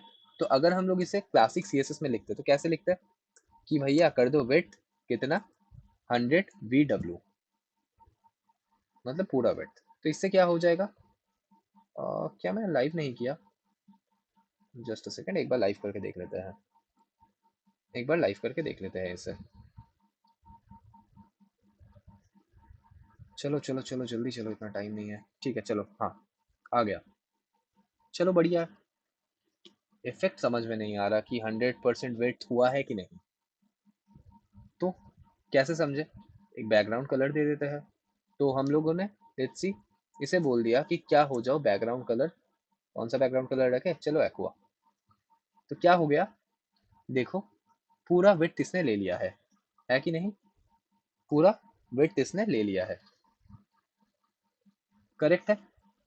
अब एक और चीज, ये जो ऊपर नीचे एक्स्ट्रा मार्जिन आ रहा है, तो इसे अगर हम लोग रिमूव करना चाहते हैं तो क्या करें? हम लोगों को प्रोवाइड करना पड़ेगा यूनिवर्सल टैग के अंदर कि क्या हो जाए, मार्जिन 0 और पैडिंग 0 और border box sizing border box. तो यूनिवर्सल मतलब क्या? यूनिवर्सल मतलब कौन से टैग के अंदर आएगा सब कुछ? यूनिवर्सल मतलब क्या कि मेरे HTML पेज के अंदर जो जो कंटेंट है, उन सभी कंटेंट को क्या कर दो, मार्जिन भी 0 कर दो, पैडिंग भी 0 कर दो। अगर मुझे नीड पड़ा कि मैं मार्जिन पैडिंग दूं, तो मैं इंडिविजुअली उस टैग के अंदर जाके दे दूंगा। लेकिन मुझे बाय डिफॉल्ट CSS के द्वारा प्रोवाइडेड कोई भी मार्जिन या पैडिंग नहीं चाहिए, करेक्ट है। तो इसके लिए मुझे क्या करना पड़ेगा? तो मैंने जब आप लोगों को HTML करवाया था, तो तब HTML ट्री कैसे बनता है वो एक्सप्लेन किया था एलैबोरेटिवली। तो उसमें हम लोगों ने सीखा था कि जो रेंडरिंग का पार्ट है, वो रेंडरिंग का पार्ट शुरू होता है कहाँ से? अपने बॉडी से। तो बॉडी क्या हो गया? बॉडी हो गया हम लोगों का यूनिवर्सल कंटेनर, कि किसी भी अगर पेज को मुझे रेंडर करवाना है तो it must under body, correct है। Yes sir. बढ़िया। तो मुझे बॉडी में जाके लिखना पड़ेगा कि सॉरी क्लास नहीं, एक्सट्रीमली सॉरी, स्टाइल क्या कर दो, सबसे पहले मार्जिन कर दो 0, पैडिंग कर दो 0 और बॉक्स साइजिंग को कर दो बॉर्डर बॉक्स। इससे क्या हो गया, मेरा जो कंटेंट है वो चिपक गया है कि नहीं? कोई भी एक्स्ट्रा एडिशनल स्पेस नहीं है। लेकिन अब समझते हैं कि ये तो हो गया normal inline CSS, normal inline CSS। लेकिन अगर मैं इसे रेस्पॉन्सिव करने का कोशिश करूं, तो CSS में मैं कैसे रिस्पॉन्स करता हूँ, CSS में मुझे रिस्पॉन्स करने के लिए वो सब सिंटैक्स लिखना पड़ता है कि मीडिया क्वेरी दो, फिर मुझे परसेंटेज सेट करना पड़ता है, तो बहुत बहुत हेक्टिक है कि नहीं? Yes, sir. Don't be worry, किसी को अगर मीडिया क्वेरीज का पार्ट नहीं आ रहा है कोई भी इशू नहीं, मैं आप लोगों को मतलब आप लोगों के पास तो ऑलरेडी यूट्यूब का एक्सेस है প্রিভিয়াস ক্লাসেস কা অঞ্জন, আমি তোমাকে প্রিভিয়াস ক্লাসের সিএসএস এর মধ্যে আমরা যে পার্টসগুলো কভার করেছি সেই ইয়েগুলো লিঙ্কগুলো দিয়ে দেবো, তুমি ওগুলো একবার গো থ্রু করে নিলে আই হোপ তোমার আর কোনো প্রবলেম হবে না। ठीक है। चलो कूल। अब उसके बाद क्या, अब पर्टिकुलरली हम लोगों को ये समझना पड़ेगा कि लेट्स अज्यूम कि मीडिया क्वेरी हम लिख रहे हैं, तो मीडिया क्वेरी तो बहुत हेक्टिक है, उतना हेक्टिक हम लोग क्या अपने स्टाइल टैग के अंदर प्रोवाइड करना पसंद करेंगे, या जो रीड कर रहा है हम लोगों का कोड क्या वो देखना पसंद करेगा? इसका आंसर है नहीं। तो इसी रिस्पॉन्सिवनेस को और इजीली हम लोग हैंडल कर सकते हैं, किसके थ्रू? टेलविंड के थ्रू। ठीक है, कैसे हैंडल कर सकते हैं आगे जाके देखेंगे, लेकिन हमेशा ये याद रखना कि टेलविंड कम्युनिटी ने ऑलरेडी क्लासेस मतलब बना के हम लोगों को प्रोवाइड कर दिया है कि ले भाई जा मेरा क्लास को यूज कर और मजे कर, तेरा काम को मैंने क्या कर दिया है, आसान कर दिया है, तू लोड ना ले, तू ज्यादा लोड मत ले। करेक्ट। अब जस्ट अ सेकंड, ठीक है, तो यही सेम चीज अगर मुझे टेलविंड के थ्रू लिखना होता तो मैं कैसे लिखता? एक काम करते हैं, इसे नए लाइन पे शिफ्ट करते हैं। ठीक है, तो मैंने इसको कर दिया कमेंट आउट, आई होप ऐसे कमेंट आउट नहीं होता, एक बार ट्राई करके देख लेते हैं। नहीं, ऐसे कमेंट आउट नहीं हो रहा है, कोई इशू नहीं हो रहा तो क्या ही कर सकते हैं। लेकिन हम लोगों को क्या करना पड़ेगा, हम लोगों को सीखना पड़ेगा कि ये पर्टिकुलरली जो विड्थ है इसे हम लोग टेलविंड के थ्रू कैसे यूज कर सकते हैं। तो मैं बात कर रहा था डॉक्यूमेंटेशन की, तो डॉक्यूमेंटेशन पे मैं क्या पढ़ना चाह रहा हूँ, कैसे हम लोग विड्थ सेट कर सकते हैं टेलविंड में। तो यहाँ पे एक सर्च का ऑप्शन मिलेगा आप लोगों को, यहाँ पे जाके सर्च करो विड्थ। तो टेलविंड में हम लोग विड्थ कैसे सेट करते हैं, W लिख के, W देन क्या कहते हैं इस सिंबल को, हाइफन या माइनस, हाइफन। ठीक है, कोई कोई इसे माइनस कहता है लेकिन टेक्निकली माइनस नहीं कहना चाहिए। तो W हाइफन और जो वैल्यू टेलविंड हम लोगों को प्रोवाइड कर रहा है, टेलविंड हम लोगों को कौन सा वैल्यू प्रोवाइड कर रहा है, इतने वैल्यूज टेलविंड हम लोगों को प्रोवाइड कर रहा है। ठीक है, बिट के लिए। तो कैसे कर सकते हैं,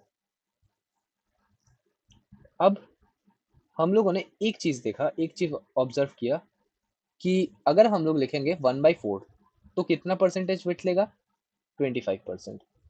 अगर हम लोग लिखेंगे 3/4 तो कितना लेगा, उसका पेरेंट का 75%। लेकिन मुझे तो फुल चाहिए, मुझे तो फुल विड्थ चाहिए, किसका, अपने बॉडी का। तो फुल विड्थ लेने के लिए, या अगर मैं चाहता हूँ कि मेरा विड्थ 100 VW हो, तो उसके लिए मैं क्या सेट करूंगा, उसके लिए मैं सेट करूंगा विड्थ स्क्रीन। करेक्ट है। तो कैसे लिख सकते हैं, अगर एग्जाम्पल देखे तो मुझे लिखना पड़ेगा क्लास, क्योंकि टेलविंड क्या कर रहा है, हम लोगों को मल्टीपल क्लास प्रोवाइड कर रहा है। तो इसीलिए हम लोग यहाँ पे जाएंगे, इसे करेंगे रिमूव, और नैवबार के अंदर हम लोग एक क्लास प्रोवाइड करेंगे और यहाँ पे जाके सिंपल लिख देंगे कि क्या विड्थ क्या हो जाए मेरा स्क्रीन के साइज के अनुसार, मतलब जितना मेरा स्क्रीन होगा उतना ये विड्थ ले लेगा। ठीक है, सेम वे से अगर लेट्स सी मैं चाहता हूँ कि मेरा बैकग्राउंड एडजस्ट हो जाए, कि बैकग्राउंड साइज, तो बैकग्राउंड साइज नहीं, बैकग्राउंड कलर करके कोई ऑप्शन है, हाँ बैकग्राउंड कलर। तो बैकग्राउंड कलर सेट करने के लिए मुझे क्या करना पड़ेगा, बैकग्राउंड कलर सेट करने के लिए मुझे लिखना पड़ेगा BG हाइफन अपना बैकग्राउंड का नाम। तो मेरे पास ऐसे बहुत सारे बैकग्राउंड्स है, तो कौन सा वाला बैकग्राउंड ले, चलो ये वाला बैकग्राउंड ले लेते हैं, ऑरेंज 600। ठीक है, तो BG ये कैसे लिखना पड़ेगा, क्या कॉमा देके लिखना पड़ेगा, नहीं, कॉमा देके लिखने की कोई जरूरत नहीं है, सिर्फ स्पेस दे दो, ठीक है। हम लोग আমাদের কোনো ওন কালার আমরা অ্যাসাইন করতে পারবো না। অ্যাসাইন করতে পারবো, সেটা আমরা পরে দেখবো। নিজেদের কালারও আমরা অ্যাসাইন করতে পারবो। अभी बेसिक कर रहे हैं, जब हम लोग प्रोजेक्ट्स में इसे और इम्प्लीमेंट करेंगे तब आगे देखेंगे। सेम वे से हम लोग बॉडी को भी रिमूव करना चाहते हैं। बॉडी में जो हम लोगों ने CSS लिखा है उसे भी रिमूव करना चाहते हैं। तो सबसे पहले क्या देना पड़ेगा? मार्जिन। मार्जिन हर वे से 0। तो चलो देखते हैं मार्जिन को कैसे लिखते हैं। तो M0, M0 का मतलब क्या कि मार्जिन 0 पिक्सल। तो यही तो अचीव करने की कोशिश कर रहे थे हम लोग। तो हम लोग जाके सिंपल लिख देंगे M0। अब टेलविंड ना हम लोगों को मल्टीपल ऑप्शंस प्रोवाइड करता है कि अगर हम लोग चाहते हैं कि टॉप और बॉटम दोनों साइड से मार्जिन ऐड हो जाए तो मुझे क्या करना पड़ेगा? My। y मतलब मैं y एक्सिस से, ये क्या डिनोट कर रहा है? y axis. y एक्सिस मतलब क्या? मेरा वर्टिकल एक्सिस। तो अगर लेट्स सी मैंने लिख दिया My 2 पिक्सल, तो क्या हो जाएगा? मेरे टॉप से भी मार्जिन कितना हो जाएगा? 2 पिक्सल, और मेरा बॉटम से भी मार्जिन कितना हो जाएगा? 2 पिक्सल। सेम वे से मैं अगर लेफ्ट और राइट दोनों जगह से सेम मार्जिन लेना चाहता हूं तो मुझे क्या लिखना पड़ेगा? MX। इसे अच्छे से मैं ये कहूंगा डट लो, क्योंकि एक्स डायरेक्शन और वाई डायरेक्शन में आइडिया एकदम क्रिस्टल क्लियर होना चाहिए। सेम वे से हम लोग अगर सिर्फ टॉप से देना चाहते हैं तो MT लिखना पड़ेगा, मार्जिन फ्रॉम टॉप। अगर हम लोग सिंपल राइट से देना चाहते हैं तो MR लिखना पड़ेगा, बॉटम से देना चाहते हैं तो MB लिखना पड़ेगा, लेफ्ट से देना चाहते हैं तो ML देना पड़ेगा। तो ये तो हम लोगों को समझ में आ गया। तो यहाँ पे जाके मैं फिर से क्या करूँगा? क्लास नेम और M0 मैंने लिख दिया। सेम वे से पैडिंग देना पड़ेगा, पैडिंग भी मैं 0 सेट करना चाहता हूँ तो मार्जिन पैडिंग भाई। तो जैसे मार्जिन किससे डिनोट किया जाता है? M से। पैडिंग किससे डिनोट किया जाएगा टेलविंड में? P से। तो इसको भी मैं क्या सेट कर दूंगा? 0। अब बॉक्स साइजिंग। बॉक्स साइजिंग कैसे लिखा है? बॉक्स साइजिंग को क्या लिखना पड़ेगा?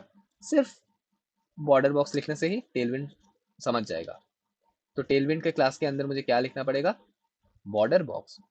और ये प्रॉपर्टी CSS में हम लोग कैसे लिखते थे? Box sizing border box, box sizing border box. ठीक है, ये समझ में आ गया। अब चलो देखते हैं UI में रिफ्लेक्ट हुआ कि नहीं। हाँ, कुछ भी तो रिफ्लेक्ट नहीं हुआ, कुछ भी तो रिफ्लेक्ट नहीं हुआ। क्यों रिफ्लेक्ट नहीं हुआ? समझते हैं क्यों रिफ्लेक्ट नहीं हुआ। अब आप में से सभी को डाउट होगा कि अरे यार क्यों रिफ्लेक्ट नहीं हो रहा? Tailwind install. क्योंकि हम लोगों ने टेलविंड को लिंक या सेटअप ही नहीं किया है। तो हम लोगों के पास 2 वेज है।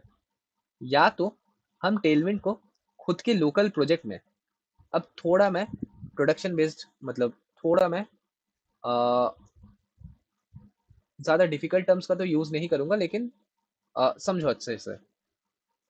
जब भी आप किसी भी प्रोडक्शन में काम करते हो, प्रोडक्शन का मतलब तो आई होप अभी सबको समझ में आ रहा होगा। पिछले दिन हम लोगों ने बहुत प्रोडक्शन का मतलब बात किया था। प्रोडक्शन वर्ड क्या सभी को क्लियर है कि व्हाट इज प्रोडक्शन?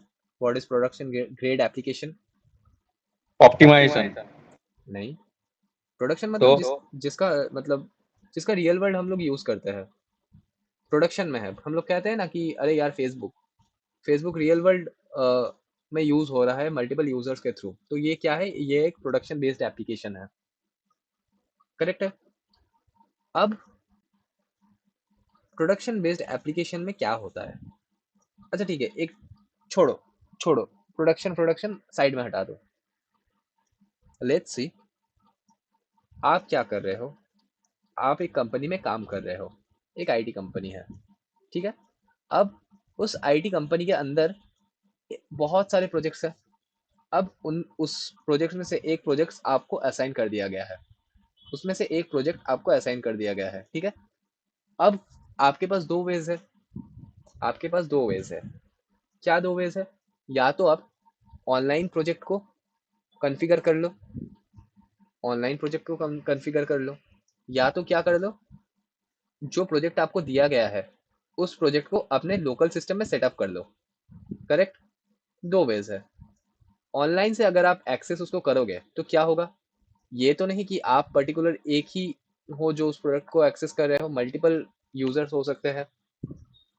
तो अगर आप ऑनलाइन से सेटअप करने का कोशिश करोगे तो उसमें क्या हो जाएगा, थोड़ा प्रोसेस स्लो डाउन होगा, क्योंकि एक साथ मल्टीपल यूजर्स उस सेम चीज को एक्सेस करने की कोशिश कर रहे हैं।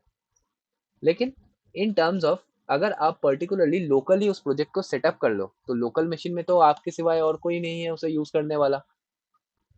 तो कौन सा ज्यादा फास्ट रहेगा, लोकली कि ऑनलाइन? लोकल। लोकल। इसीलिए थोड़ा ये टर्म सीख लो कि जब भी हम लोगों के पास प्रोजेक्ट एलोकेट होता है तो हम लोग क्या करते हैं, हम लोगों के पास कंपनी के द्वारा प्रोवाइडेड लैपटॉप होता है। तो लेट्स सी, मुझे किसी गिटहब पेज में ऐड, मतलब गिटहब रेपो में ऐड किया गया है। गिटहब समझते हो एनीवन? Code repository. हाँ सर। कोड रिपोजिटरी तो वो तो समझ गया, क्या काम में आता है? पुश करना कोड को। नहीं नहीं, हाँ मतलब वो तो है ही, मतलब मेन काम क्या आता है? सेंट्रलाइज्ड होना काम का, अ, हर कोई एक्सेस कर पाए कोड। हम्म, हर कोई होस्ट। एक्सेस कर पाए। थोड़ा जो मैं टर्म सुनना चाह रहा हूँ वो नहीं आ रहा, थोड़ा ट्राई करो। गिटहब एक सिंगल पर्पस के लिए बिल्ड हुआ था, एक single purpose. Collaboration. Correct, collaboration. GitHub का एक ही सिंगल मोटो है, वो है कोलैबोरेशन। कि अगर मेरे प्रोजेक्ट का साइज बड़ा है तो मल्टीपल टीम्स इन्वॉल्वमेंट हो सकता है उस प्रोजेक्ट के अंदर, करेक्ट है? तो हर एक टीम विदाउट एनी कन्फ्लिक्ट उस प्रोजेक्ट को अच्छे से टैकल कर पाए, इसीलिए मेरा गिटहब इंट्रोड्यूस हुआ था। वैसे ही गिटहब के, क्या गिटहब मेरा एक मात्र ऑप्शन है मार्केट में? नहीं, बहुत सारे और ऑप्शंस है। बिग बकेट करके भी एक टूल आता है जो प्रोवाइडेड बाय एटलासियन। शायद आप लोगों ने एटलासियन का नाम भी नहीं सुना होगा, लेकिन एटलासियन एक बहुत बड़ी कंपनी है, ठीक है। आपने वो सुना है ना, जीरा का नाम सुना है? टिकट असाइन होता है। सुना है। तो जीरा जिस कंपनी ने डेवलप किया है वो है एटलासियन। इंडस्ट्री में बहुत बहुत यूज होता है, ठीक है। तो थोड़ा ये सब इंसाइट्स लेके चलो, क्योंकि ये भी इंपॉर्टेंट है बहुत। तो ठीक है, जिसमें हम लोग बात कर रहे थे, तो गिटहब। तो हम लोग क्या करते हैं, उस गिटहब रिपोजिटरी में हम लोगों को ऐड किया जाता है। Then rather using the GitHub code space to set up the project. अब क्या भारी भारी टर्म्स यूज कर रहा हूं मैं, व्हाट इज कोड स्पेस? तो ये समझो कि कोड स्पेस एक ऑनलाइन नजरिया है जिससे हम लोग अपने कोड को मैनेज कर सकते हैं, ठीक है। तो उसे हम लोग ज़्यादा यूज़ नहीं करते। हम लोग क्या करते हैं, हम लोग उस रेपो को क्लोन करते हैं या उसे फोर्क करके चेंजेस, टोटली जो कोड है वो अपने पर्सनल सिस्टम में सबसे पहले सेटअप करते हैं। फिर अपना जो कोड अगर पूरा डन हो जाएगा तो हम लोग अपने कोड को प्रोडक्शन में पुश कर देंगे, ठीक है, वेरीफाई करने के बाद। तो ये होता है एक बेसिक फ्लो। आई नो आप लोगों को डिफिकल्टीज हो रहा है कि मैंने ये क्या क्या बोल दिया, लेकिन जस्ट टर्म समझो। अगर आप लोग 0.001% भी समझ पा रहे हो, दैट विल बी एनफ, ठीक है। बाद में जब गिटहब करवाया जाएगा तब इन सब के बारे में हम लोग डिटेल में चर्चा करेंगे। आई होप क्लियर है। तो यस अभी सर। के लिए हम लोग दोनों वेज ही देखेंगे कि कैसे हम लोग टेलविंड को ऑनलाइन एक्सेस कर सकते हैं, कैसे हम लोग टेलविंड को इंटरनली सेटअप कर सकते हैं।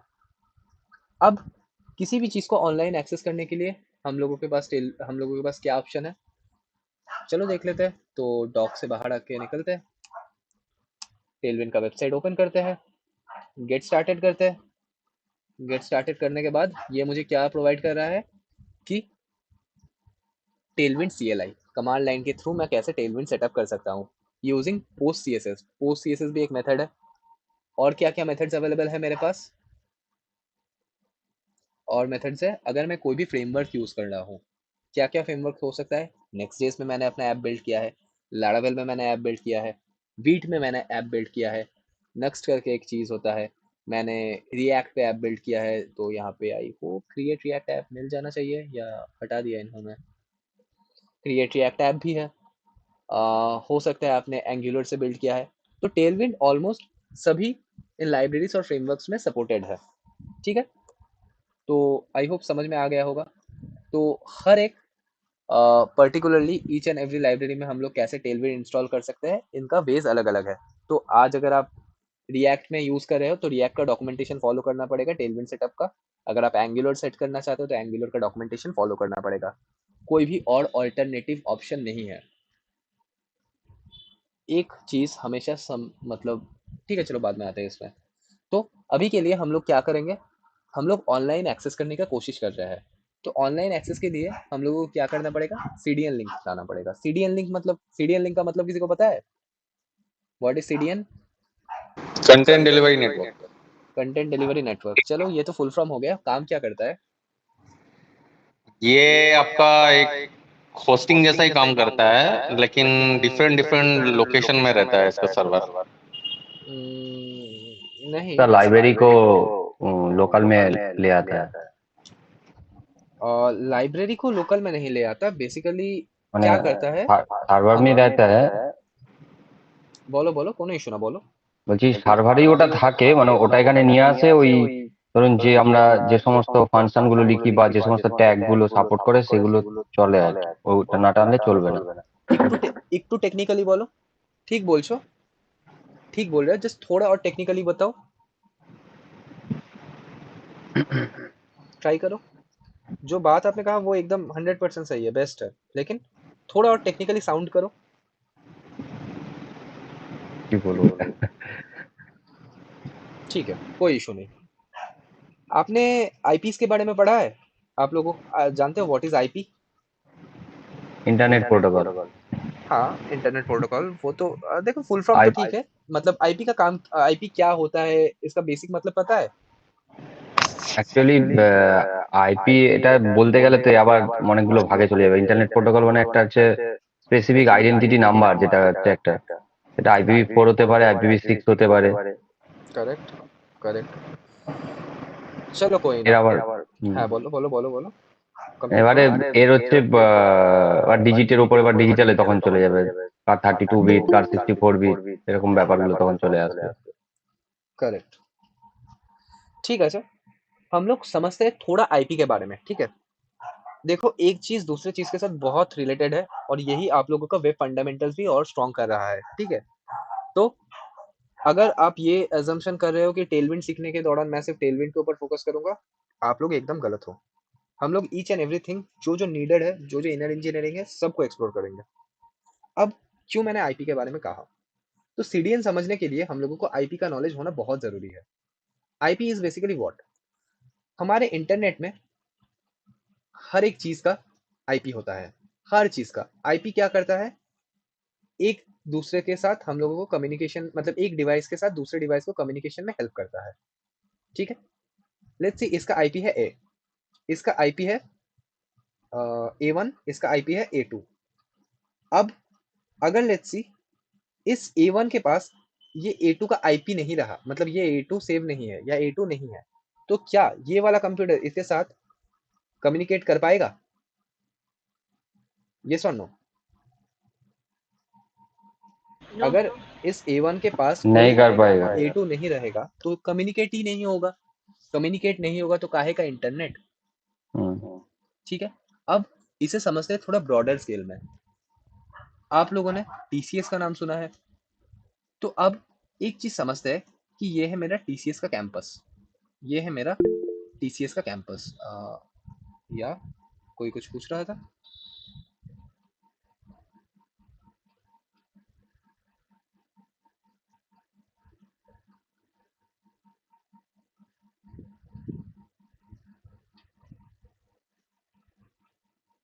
किसी ने तो रेज हैंड किया था।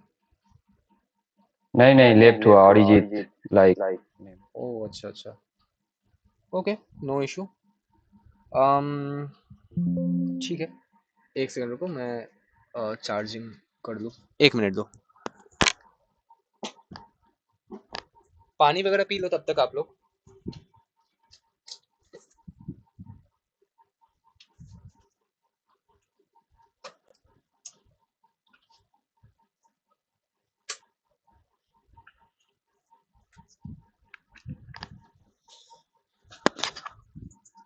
चलो स्टार्ट करते हैं, ठीक है।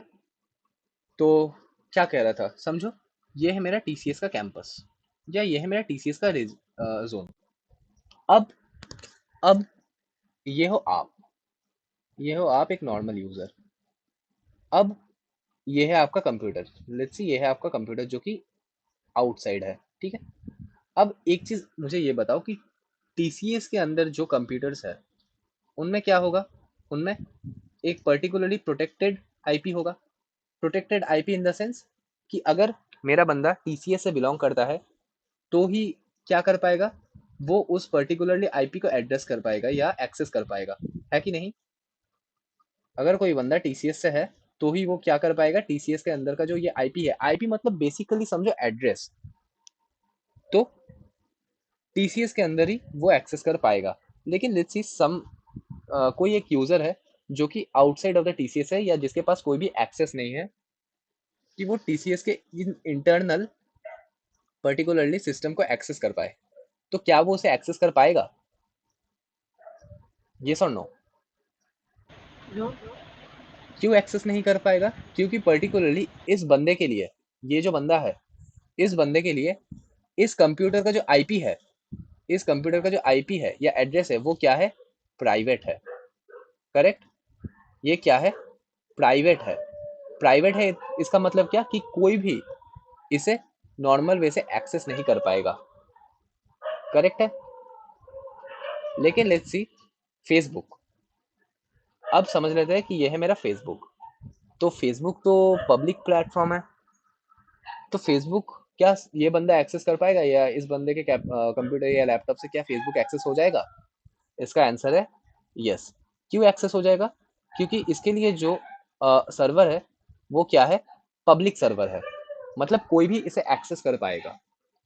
तो सीडीएन बेसिकली क्या होता है, सीडीएन होता है हम लोगों का एक public URL. Public URL in the sense कि कोई भी उस सीडीएन लिंक को एक्सेस कर पाए। तो इसमें ये प्रॉब्लम आता है कि based on the server capacity, बहुत टाइम क्या होता है कि मल्टीपल यूजर्स क्या होता है, क्योंकि सीडीएन है, पब्लिक लिंक है, तो मल्टीपल यूजर सेम टाइम पे इसे एक्सेस करने की कोशिश करते हैं कभी कभी, या बहुत समय। तो इससे क्या होगा, सर्वर के अंदर तो लोड पड़ेगा, और सर्वर के अंदर लोड पड़ेगा तो ऑब्वियसली सर्वर स्लो डाउन होगा। पिछले दिन हम लोगों ने इनर इंजीनियरिंग वाले क्लास में इसे एक्सप्लोर किया था। तो इसीलिए सीडीएन लिंक्स कभी कभी स्लो परफॉर्म करते हैं, और हमेशा हमेशा ये रिकमेंडेड होता है प्रोडक्शन बेस्ड एप्लीकेशन में कि आप कम से कम थर्ड पार्टीज या सीडीएन्स का यूज करो जो कि पब्लिकली अवेलेबल है।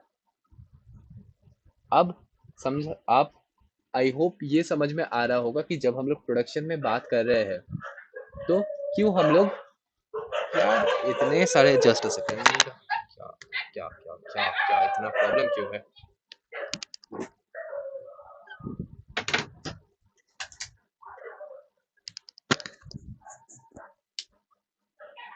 कहीं भी जाओ, डॉग्स आर ऑलवेज बार्किंग। चलो कोई इशू नहीं।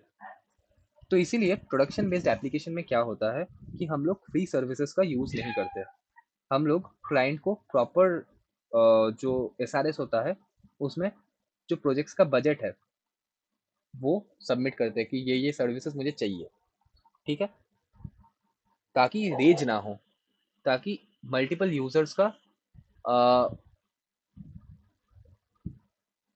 वो ना हो के, मतलब मल्टीपल यूजर्स उसे एक्सेस ना कर पाए, और हम लोगों का जो सिस्टम है वो स्लो डाउन ना हो जाए, ठीक है। ये होता है बेसिक रिक्वायरमेंट। कभी बैठेंगे कैसे बजटिंग होता है, कैसे ये होता है, कैसे हम लोग रियल प्रोजेक्ट्स में काम करते हैं, लेकिन अभी के लिए आई होप आपको सीडीएन लिंक समझ में आ गया होगा। तो टेलविंड भी हमें क्या करता है, टेलविंड हम लोगों को एक सीडीएन लिंक प्रोवाइड करता है। ये देखो, https://cdns.tailwindcss.com। तो इसे मैं कॉपी करूंगा और अपने HTML पेज में जाके टाइटल के अंदर पेस्ट कर दूंगा। जैसे ही मैंने ये पेस्ट कर दिया, चलो देखते हैं क्या मेरा स्टाइलिंग रिफ्लेक्ट हो गया। Yes sir.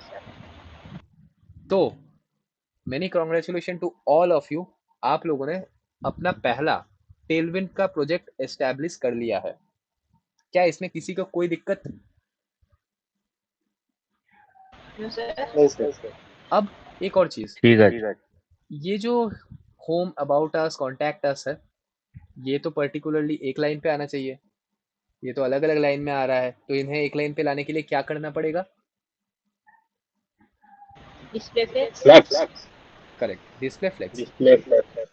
तो इसका जो पेरेंट है, कौन पेरेंट है? ये नैव बार। नैव बार में जाके मैं क्या कर दूंगा? डिस्प्ले फ्लेक्स तो लिखना नहीं पड़ेगा, टेलविंड हम लोगों को ऑटोमेटिक कुछ क्लासेस प्रोवाइड करता है। अब क्योंकि मैंने टेलविंड बहुत टाइम से यूज किया है तो मुझे पता है, हम लोग सिर्फ लिखते हैं फ्लेक्स। तो फ्लेक्स लिखने से क्या हो जाएगा? आ जाएगा। करेक्ट है। अब ना एक चीज और, ये तो बहुत पतला हो गया, मतलब नैव बार बहुत पतला हो गया, मुझे ऊपर नीचे से थोड़ा बहुत क्या चाहिए? पैडिंग चाहिए। तो ऊपर नीचे से पैडिंग देने के लिए मुझे क्या करना पड़ेगा? P Y. Y. Let's see, मैंने सेट कर दिया 4। क्या ठीक से आ गया? आ तो गया। लेकिन इन सभी के बीच में गैपिंग नहीं है। गैपिंग भी सेट कर देते हैं। गैप सेट करने के लिए क्या प्रॉपर्टी लिखना पड़ेगा? गैप, लेट्स अजम्पशन करते हैं 4। क्या गैप आ गया? अरे हाँ, बढ़िया गैप आ गया। लेकिन मुझे ना ये सब कंटेंट सेंटर में प्लेस चाहिए। सेंटर में प्लेस करने के लिए क्या करना पड़ेगा? Justify centre. जस्टिफाई कंटेंट नहीं, जस्टिफाई सेंटर। क्यों? क्योंकि टेलविंड का डॉक्यूमेंटेशन में जस्टिफाई सेंटर ही है। अब थोड़ा डिफिकल्टीज तो हो रहा होगा, लेकिन ये मेक श्योर करो कि जो जो प्रॉपर्टीज आप CSS में लिख रहे थे, जस्ट उसका नाम चेंज है, लिखने का मतलब सिंटैक्स चेंज है, बाकी पूरा सेम टू सेम ही है। आप लोगों ने टेलविंड को कैसे लिखना, मतलब कैसे लिखना होता है, वो आप लोग ऑलरेडी समझ चुके हो। ठीक है, इससे ज्यादा टेलविंड कुछ नहीं है, बाकी नॉर्मल CSS काम आएगा। अब फर्दर जब हम लोग आगे बढ़ेंगे और हम लोग सीखते जाएंगे। ठीक है, अब लेट्स सी, थोड़ा और डॉक्यूमेंटेशन पढ़ ही लेते हैं। चलो, अब मैं लेट्स सी टेक्स्ट का साइज इंक्रीज करना चाहता हूँ, तो टेक्स्ट मैं बोल दूंगा टेक्स्ट क्या साइज। टेक्स्ट साइज को मुझे अगर मतलब इंक्रीज करना है तो कैसे इंक्रीज कर सकते हैं अपन? ऐसे, मैक्स टेलविंड हम लोगों को कितना टेक्स्ट साइज प्रोवाइड करता है? 9 एक्सएल, मतलब क्लास में 9 एक्सएल है या 8 rm, इससे ज़्यादा ये मुझे प्रोवाइड नहीं करता। अगर मैं इससे भी ज़्यादा टेक्स्ट साइजिंग प्रोवाइड करना चाहता हूँ तो मुझे मैनुअली करना पड़ेगा।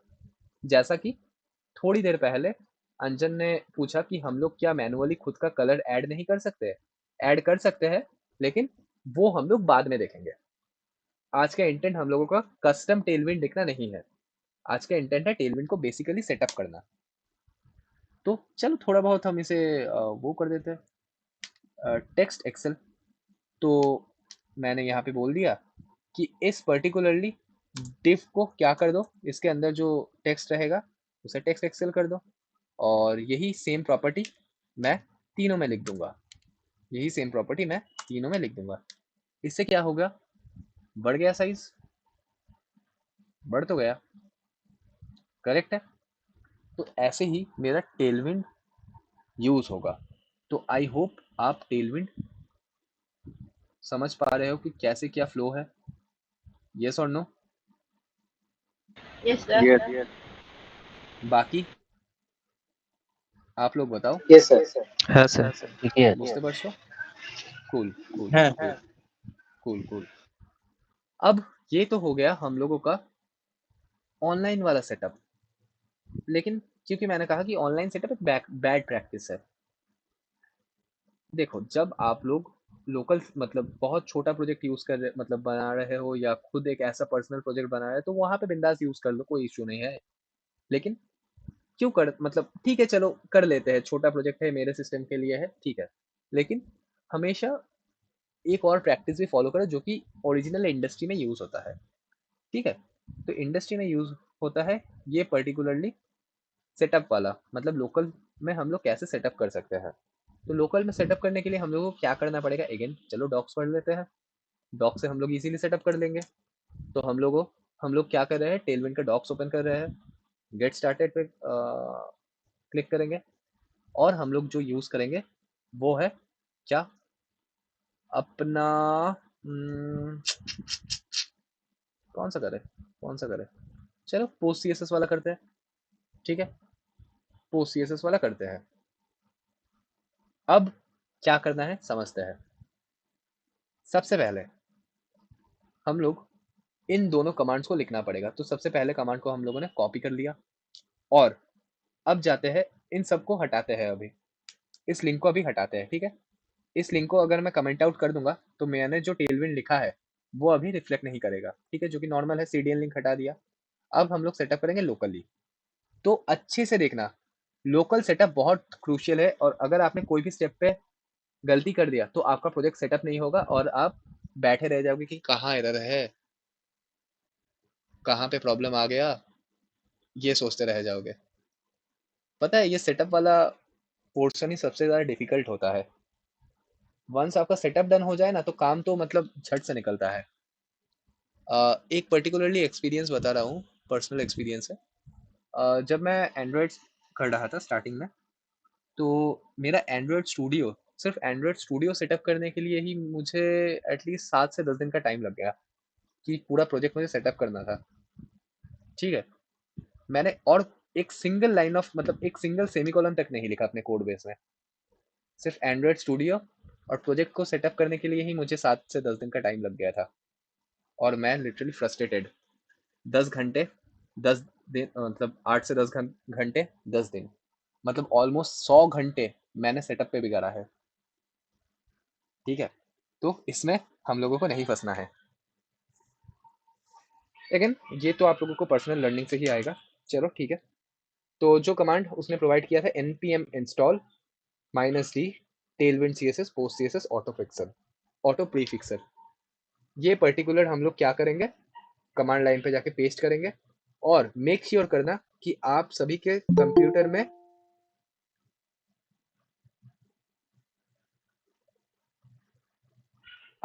कंप्यूटर में ऑलरेडी Node.js इंस्टॉल हो। अगर Node.js इंस्टॉल नहीं है तो कर नहीं पाओगे, ठीक है। तो चलो स्टार्ट करते हैं। तो ये कमांड लिख के मैंने एंटर किया।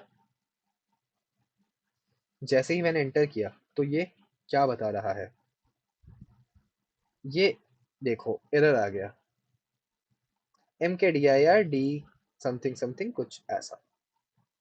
तो डरना नहीं है, एरर आया है, सॉल्व कर लेंगे, ठीक है। एरर आया है लेकिन सॉल्व कर लेंगे, कोई इशू नहीं। अच्छे से एरर को पढ़ते हैं सबसे पहले कि क्या एरर है। तो चलो देखते हैं क्या एरर है।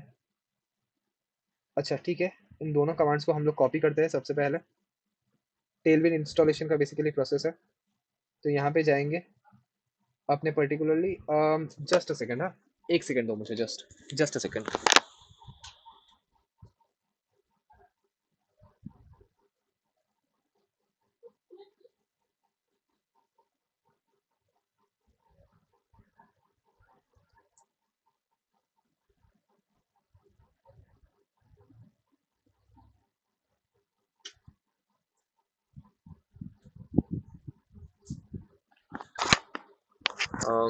Extremely sorry guys. तो चलो कमांड हम लोगों ने कॉपी कर लिया है, पेस्ट करते हैं, एंटर करते हैं। तो जैसे ही आना तो नहीं चाहिए ये एरर, वैसे क्या एरर आ रहा है, चलो देखते हैं। ऑफिशियल डॉक्यूमेंटेशन ही है, इंस्टॉल टेलविंड सीएसएस, ठीक है ठीक है ठीक है ठीक है ठीक है, कोई इशू नहीं।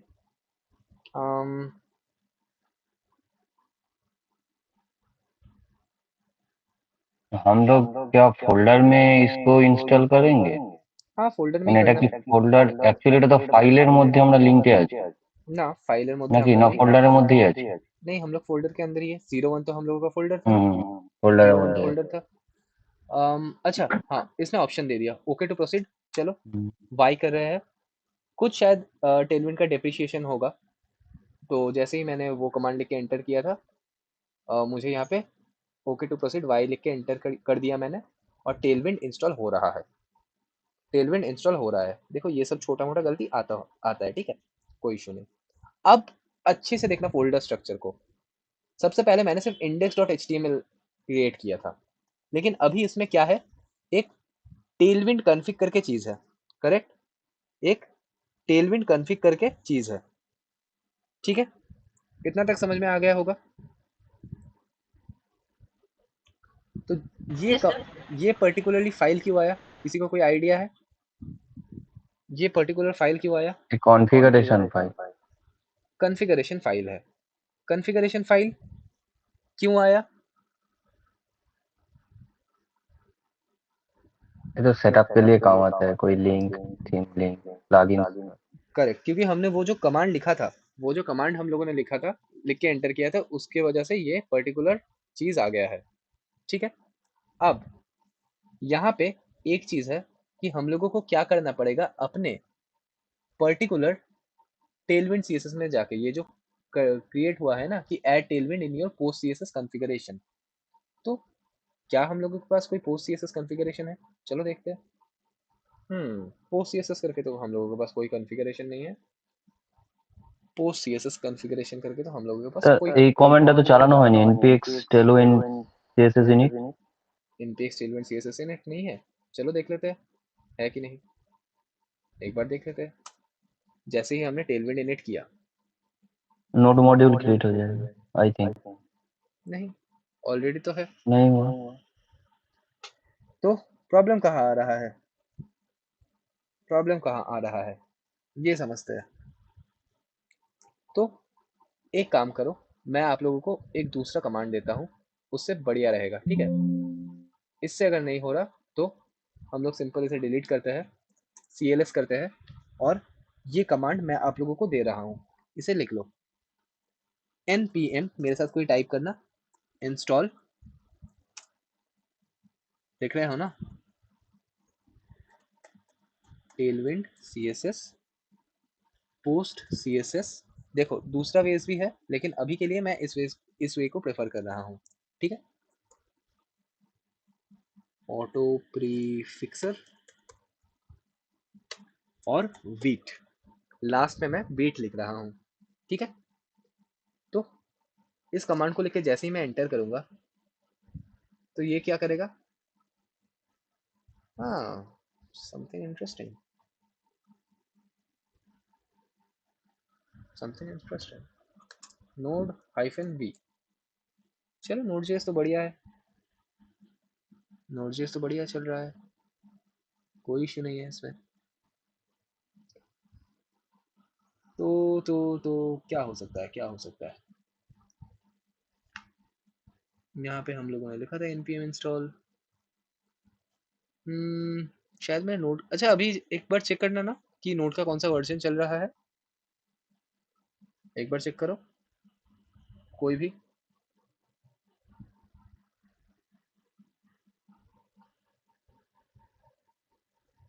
ट्वेंटी वन की पता नहीं, चेक करके बताओ, क्योंकि मेरा जो नोट का वर्जन है ये तो 18.17 समथिंग कुछ है। 21।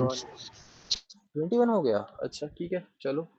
तो शायद इसीलिए मेरे एंड से कोई प्रॉब्लम आ रहा है, क्योंकि मैंने अपडेट नहीं किया। देखो ये सब प्रॉब्लम आता है, ठीक है, इसको इससे ज़्यादा वो ध्यान में मत लो। तो क्या कर सकते हैं, क्या कर सकते हैं अभी, क्या नोड हम लोग अपडेट कर दें? हम्म, सर एक बोल बात है, हाँ बताओ। इसको फ्रेशली अगले क्लास में करें। अगले क्लास में? हम्म, क्योंकि ऑलरेडी इतना सारा प्रॉब्लम हो चुका है, अभी एक ही समझते हुए हल्का सा तो हो ही गया स्टार्ट। अगले बार में इसको और बढ़िया से करते हैं। ठीक है, तो कौन कौन चाहता है कि इसे हम लोग अगले क्लास में कवर अप करें? क्या ज़्यादा हो गया आज का? हाँ 20 मिनट और है ही, 11 बजे। অ্যাকচুয়ালি ইনস্টল হয়ে যেত তাহলে আমরা দু একটা প্র্যাকটিস করতে পারতাম আর কি। अ, बताओ आप लोग जो कहोगे, जो मेजोरिटी कहेगी। মেজরিটি যা বলবে আর वही। की बोलते? बताओ आज कंटिन्यू करें या ये जो लोकल मशीन में हम नहीं लोग नहीं, आज टेलविंड से एंड कर दीजिए। ठीक है, तो आज के लिए हम लोग रैप अप करते हैं। ऑलरेडी हम लोगों ने ऑनलाइन में सेटअप देख लिया है, तो ऑफलाइन का जो सेटअप है वो हम लोग, या लोकली सेटअप है वो नेक्स्ट क्लास में कवर अप करेंगे।